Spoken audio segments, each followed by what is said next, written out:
Movie शुरू होती है। हम एक ओल्ड लेडी केट को देखते हैं। वो फोन पर किसी को पागलों की तरह समझाने की कोशिश कर रही है कि मैं वो म्यूजिक नोट्स तुम्हें नहीं दे सकती। तुम समझ क्यों नहीं पा रहे हो कि वो नोट्स शापित है। अगर कोई भी उस म्यूजिक को सुनता है तो वो किसी बुरी शक्ति के नियंत्रण में आ जाएगा। लेकिन फोन के दूसरी तरफ वाला अड़ा हुआ है कि मुझे वो म्यूजिक नोट्स चाहिए ही चाहिए और मैं उनको रेडियो पर टेलीकास्ट करना चाहता हूँ, जिसकी वजह से केट को बहुत ही गुस्सा आ जाता है और वो उन नोट्स को जलाने का फैसला करती है। केट पूरे डिब्बे को जला देती है जिसमें वो नोट्स रखे थे। जैसे ही वो ऐसा करती है वहाँ अंधेरा छाने लगता है और इस अंधेरे में केट को दो चमकती हुई आंखें दिखती हैं। ये शायद उसी शक्ति की आंखें हैं जो उस म्यूजिक से लोगों को कंट्रोल करती है। केट उन आंखों को गौर करने की कोशिश करती है, लेकिन तभी उसे एक अजीब सी आवाज सुनाई देती है और वही शक्ति केट को उसी आग में फेंक देती है जो केट ने खुद जलाई है। वो डिब्बा जिसमें म्यूजिक नोट्स हैं वो बंद हो जाता है और जैसे ही केट जलकर मर जाती है तभी तेज बारिश होने लगती है और इसी बारिश की वजह से नोट्स पर लगी आग बुझ जाती है और वो म्यूजिक नोट्स जिसे केट जलाकर राख कर देना चाहती थी, लेकिन इसके बजाय वो खुद ही जलकर राख हो जाती है। अब यहाँ से सीन शिफ्ट होकर एक ऑर्केस्ट्रा में चला जाता है जहाँ मिल नाम की एक लड़की को देखते हैं और हमें पता चलता है कि ऑर्केस्ट्रा का मालिक गुस्ताफ्सन उसी केट का दोस्त था जो आग में जलकर मर गई है। असल में गुस्ताफ्सन ही केट से वो म्यूजिक नोट्स मांग रहा था ताकि वो अपने ऑर्केस्ट्रा का म्यूजिक रेडियो टेलीकास्ट पर बजा सके। केट ने लाख समझाया लेकिन वो माना नहीं। अब केट के मरने के बाद उसे अपना प्लान बदलना पड़ा। उसे अब रेडियो टेलीकास्ट करने के लिए नया म्यूजिक बनाना है, जिसके लिए उसके सारे म्यूजिशियंस इस पर बहुत मेहनत कर रहे हैं। सभी के जाने के बाद मील गुस्ताफ्सन के पास जाती है। असल में उसने कुछ म्यूजिक नोट्स बनाए हैं और वो चाहती है कि उसके बनाए हुए म्यूजिक को रेडियो पर टेलीकास्ट किया जाए, लेकिन गुस्ताफ्सन को उसका म्यूजिक पसंद नहीं आता और वो मील के दूसरे म्यूजिक को चुन लेता है, जिससे मील बहुत ही उदास हो जाती है। अब यहाँ से सीन शिफ्ट होता है और हम मील और उसकी बेटी जोई को देखते हैं, जिसे सुनने में थोड़ी दिक्कतें होती हैं। मील ने जोई से वादा किया है कि वो एक अच्छे डॉक्टर से उसका इलाज करवाएगी, लेकिन उसके पास पैसे नहीं थे, इसलिए वो दिन रात म्यूजिक बना रही है ताकि उसका बॉस गुस्ताफ्सन उसके म्यूजिक को पसंद करे और उसे थोड़ा बोनस भी दे दे।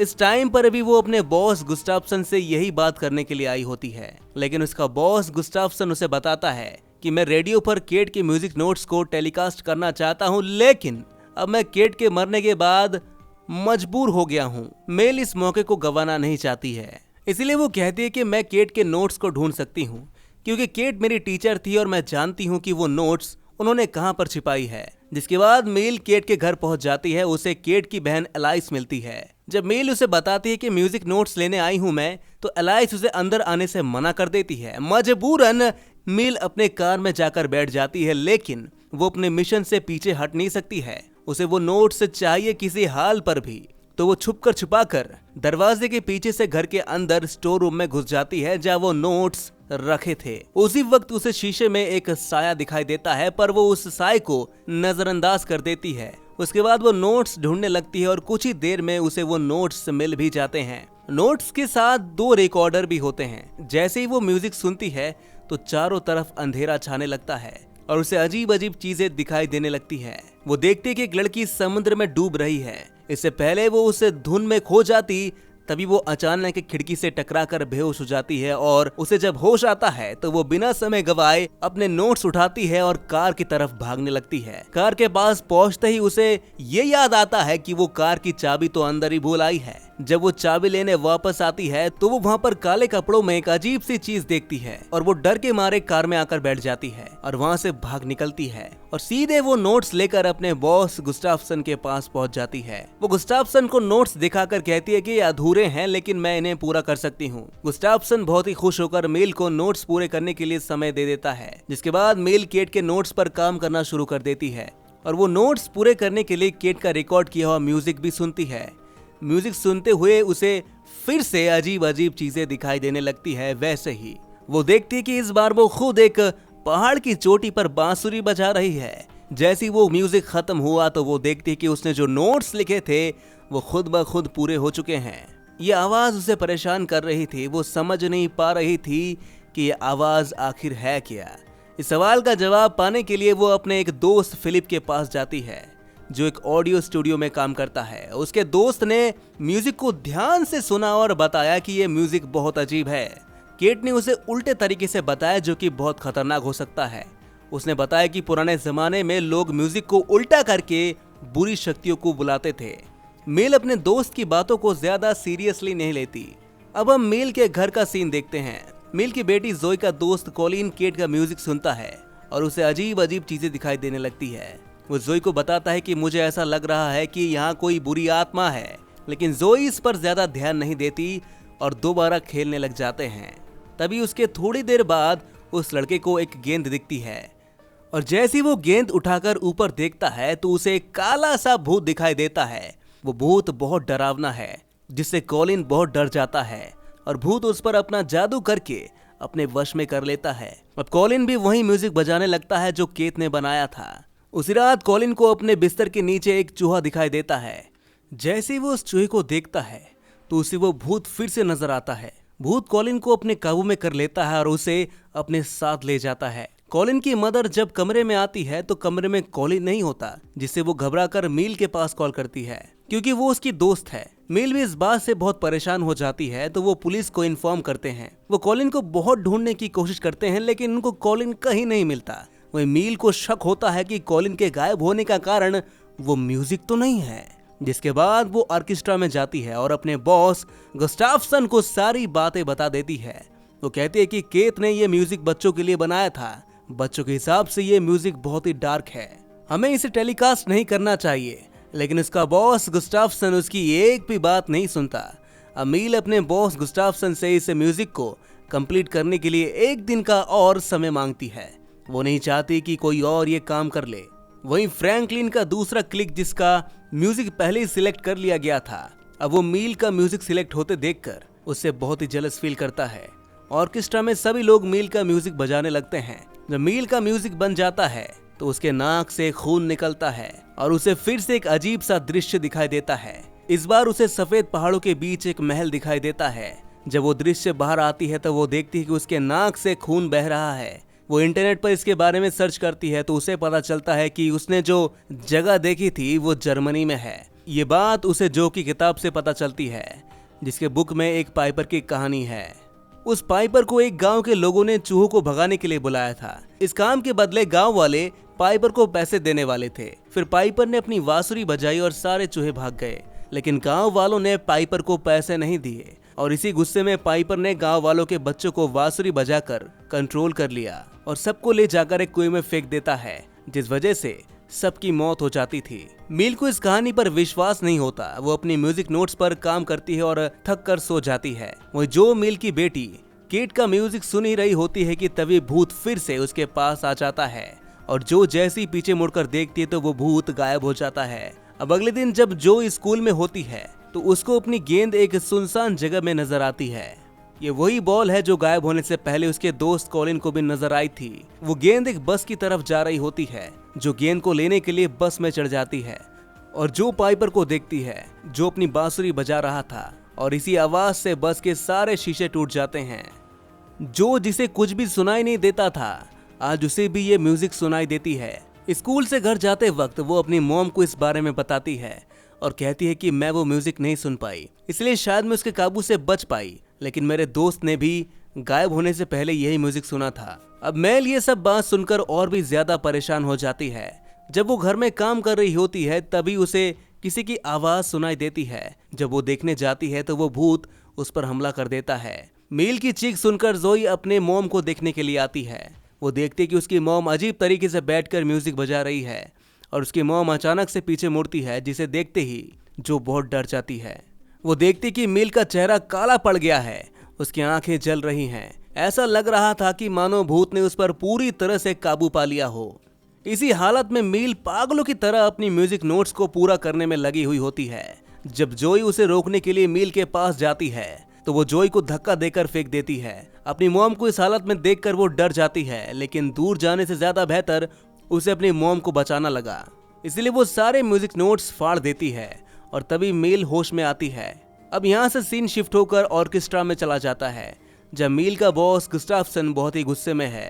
क्योंकि उसने म्यूजिक पूरा नहीं किया था। तो वो वही म्यूजिक फ्रैंकलिन को पूरा करने के लिए कहता है और वो बोलता है कि मैं इस म्यूजिक को पूरा कर सकता हूँ, मुझे थोड़ा समय चाहिए। तभी भागती हुई मेल उनके पास आती है और उनसे कहती है कि म्यूजिक खतरनाक है, ये कोई आम म्यूजिक नहीं है, ये म्यूजिक नोट्स केट ने नहीं किसी ईविल ने लिखा है और इसके पूरे होने पर यह बहुत ही खतरनाक साबित हो सकता है। लेकिन दोनों में से किसी को भी फर्क नहीं पड़ रहा था। तभी फ्रैंकलिन आकर कहता है कि मैंने इसे पूरा कर लिया है और रेडियो टेलीकास्ट पे तो हम यही म्यूजिक बजाने वाले हैं अब। इस दौरान मेल उनको फिर से मना करती है लेकिन वो सुनते नहीं और आखिर में गुस्टाफ्सन मेल को ऑर्केस्ट्रा से निकाल ही देता है।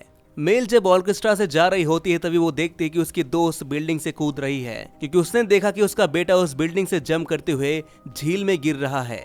वो उसे बचाना चाहती है। दरअसल पाइपर ने उसके दोस्त को अपने काबू में कर रखा है। वह नीचे कोई झील नहीं बल्कि वो नीचे ऑर्केस्ट्रा की चेयर के पास आके गिरती है।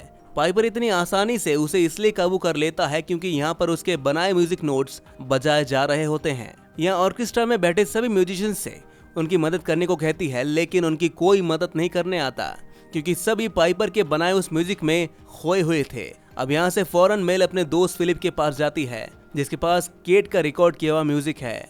उसके दोस्त ने उस म्यूजिक में एक अजीब सी भाषा सुनी है।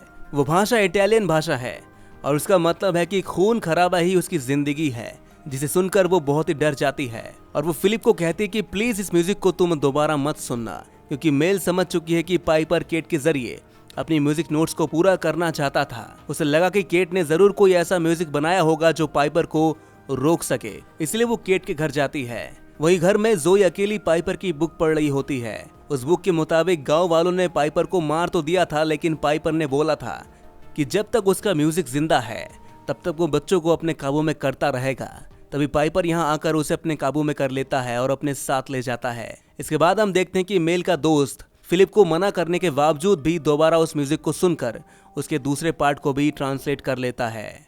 उसमें पाइपर ने कहा था कि जो भी उसके जाल से बच जाएगा उससे वो दोबारा बदला लेगा। इधर मील जो केट के घर पाइपर को रोकने वाली म्यूजिक नोट्स ढूंढने के लिए आई है, या मील केट की बहन एलाइस से दोबारा मिलती है। एलाइस उससे कहती है कि तुम्हें क्या लगता है तुम वो काम कर सकती हो जो केट पिछले 50 सालों से नहीं कर पाई। अगर तुम मेरी बात मानोगी तो इन सब से तुम दूरी रहो, नहीं तो तुम्हारा भी वही हाल होगा जो केट का हुआ था। पर मेल उसकी बात नहीं मानती और म्यूजिक नोट्स ढूंढने लग जाती है। उसे बहुत सारे नोट्स मिलते हैं। ये नोट्स देखकर मेल की उम्मीद जाग उठती है, लेकिन तभी एलाइस यहाँ पर आकर बताती है कि पाइपर की म्यूजिक नोट्स का कोई तोड़ नहीं है। अगर तुम पाइपर का म्यूजिक सुन रहे हो तो इसका मतलब है कि वो तुम्हें पूरी तरह से कंट्रोल कर रहा है। पाइपर ने केट को भी कंट्रोल में कर लिया था, लेकिन केट ने इसके लिए तोड़ ढूंढने की कोशिश की थी और इसके लिए उसका जीवन बर्बाद हो गया और तुम्हारा जीवन भी बर्बाद हो ही जाएगा। मेरी बात सुनो और ये काम छोड़ दो तुम। मेल इस बार भी एलाइस की बात नहीं मानती और दीवार पर लिखे नोट्स को लेकर फिलिप के पास आ जाती है। उसे लगा कि ये पाइपर के नोट्स का हल हो सकता है। वहीं अब उसका दोस्त भी पाइपर के कंट्रोल में है, इसलिए उसके नाक से खून निकलता है। वो अपने कान भी काटना चाहता है, लेकिन तभी मील आकर उसे बचा लेती है। उधर ऑर्केस्ट्रा में मील का बॉस गुस्टाफ्सन और सभी लोग केट के म्यूजिक नोट्स बजाने लगते हैं। तभी पाइपर यहाँ पर बैठे एक लड़के के शरीर में आ जाता है। उसकी आंखें लाल हो जाती है और वहाँ बैठे सभी लोगों को अपने कंट्रोल में कर लेता है वो। तभी यहाँ पर मील आ जाती है जो सब कुछ समझ चुकी थी। वो जल्दी से बैक स्टेज जाकर बिजली बंद कर देती है ताकि लोग उसके कंट्रोल होने से बच सके, लेकिन अब तक बहुत देर हो चुकी थी क्योंकि पाइपर जिसके शरीर में था वो उसके शरीर को फाड़ कर बाहर निकल जाता है और फिर यहाँ मौजूद हर इंसान को पाइपर एक एक करके मार देता है। जिसके बाद वो बांसुरी उठाकर उन्हीं नोट्स को बजाना शुरू कर देता है जिससे वो बच्चों को कंट्रोल करता था। जैसे ही पाइपर ने बांसुरी बजाई तो एक जादुई दरवाजा खुलता है और सारे बच्चे उसमें चले जाते हैं। ये पाइपर की दुनिया है जहां वो बच्चों को कंट्रोल करके अपना गुलाम बनाए रखता था। मेल भी अपनी बेटी को ढूंढते उस दुनिया में चली जाती है जहां वो देखती कि उसकी बेटी पाइपर के इशारों पर काम कर रही है, पर वो अपनी बेटी को जाकर गले लगा लेती है और उसके कान से वो हेयरिंग डिवाइसेस निकाल देती है ताकि वो पाइपर का म्यूजिक ना सुन सके और उसके कंट्रोल से बाहर आ जाए।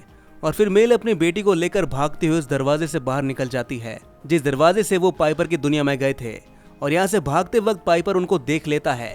जोई उससे बचने के लिए एक जगह पर जाके छुप जाती है। इससे पहले कि पाइपर जोई को पकड़ता तभी मेल पाइपर की बांसुरी उठाकर उल्टा म्यूजिक बजाना शुरू कर देती है, जिससे पाइपर को बहुत दर्द होने लगता है। उसके मुंह से बहुत सारे चूहे बाहर निकलते हैं और पाइपर को खाना शुरू कर देते हैं और उसे खा खा कर चूहे उसे मार डालते हैं और सारे बच्चे पाइपर की कैद से आजाद हो जाते हैं और उसी के बनाए हुए दरवाजे से बाहर निकल जाते हैं। और साथ ही जोई का दोस्त कॉलिन भी आता है, जिसके बाद पाइपर का दरवाजा हमेशा के लिए बंद हो जाता है। लेकिन कहानी में एक ट्विस्ट है। हम देखते कि मूवी के आखिरी सीन में जोई अब बहुत ही अच्छी बांसुरी बजानी सीख गई थी।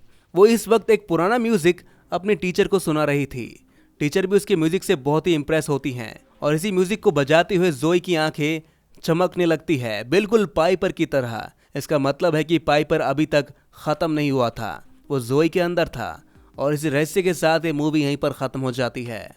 तो दोस्तों, कैसी लगी आपको ये कहानी कमेंट में जरूर बताइएगा और ऐसी मूवी एक्सप्लेनेशन के लिए द एक्सप्लेन्ड स्क्रीन को सब्सक्राइब जरूर कर लीजिएगा।